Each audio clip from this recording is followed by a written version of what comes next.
la photo d'un homme sur la carte d'une femme. En informatique, on dit que quand il y a possibilité pour une erreur, il y en a possibilité pour N. Le propriétaire de N met ce qu'il veut.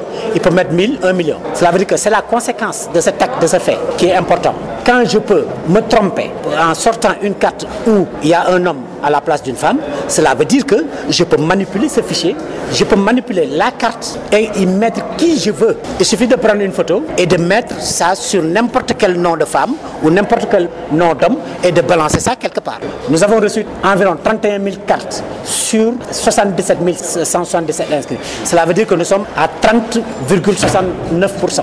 Le reste n'est pas venu. Où se trouve ce reste-là?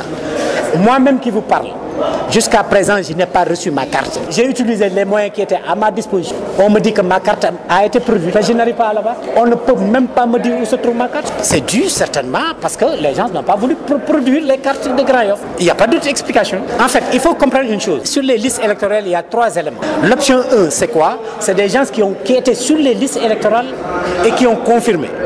Cela veut dire que ces gens avaient et leur carte d'identité et leur carte d'électeur. Le deuxième cas, c'est les nouveaux inscrits. Dans les nouveaux inscrits, il y a 2 cas. Certains se sont inscrits avec leur pièce d'identité, d'autres se sont inscrits avec leur extrait de naissance. Moi, je fais partie des Sénégalais qui ont confié leur argent au président Macky Sall, qui a dépensé 55 milliards pour produire nos cartes. Obligatoirement, le président de la République doit nous remettre nos cartes. C'est mon droit le plus absolu. J'irai réclamer ma carte. Quand on voit ces couacs-là, depuis le début, quand on voit les manquements, quand on voit l'empressement avec lequel l'État a eu à faire cette refonte partielle, et j'insiste sur le terme partiel. Donc moi je suis convaincu qu'on va vers des élections les plus, comme on l'a fait avec le référendum, parce que quand au Sénégal on dit on ne peut plus frauder des élections, moi je dis non, parce que j'ai la preuve qu'au référendum, et je le dis devant tout le monde, j'ai la preuve au référendum qu'il y a eu fraude, il y a eu des bureaux de vote fictifs. Nous allons faire d'abord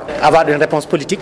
C'est ce que nous faisons. Nous avons un dispositif qui suit depuis le début. Parce que ce qui nous a inquiétés, nous, Grand Yoffois, c'est le rapprochement de l'ancien ministre de l'Intérieur, Ousmane Ngom, et du président de la République. Ça nous a fait penser immédiatement au syndrome de 2005. On nous a laminés et ceux qui ont gagné n'ont pas osé manifester. Où est-ce que vous avez vu ça? On a cherché, on sait ce qui s'est passé. On ne nous reprendra pas 2 fois.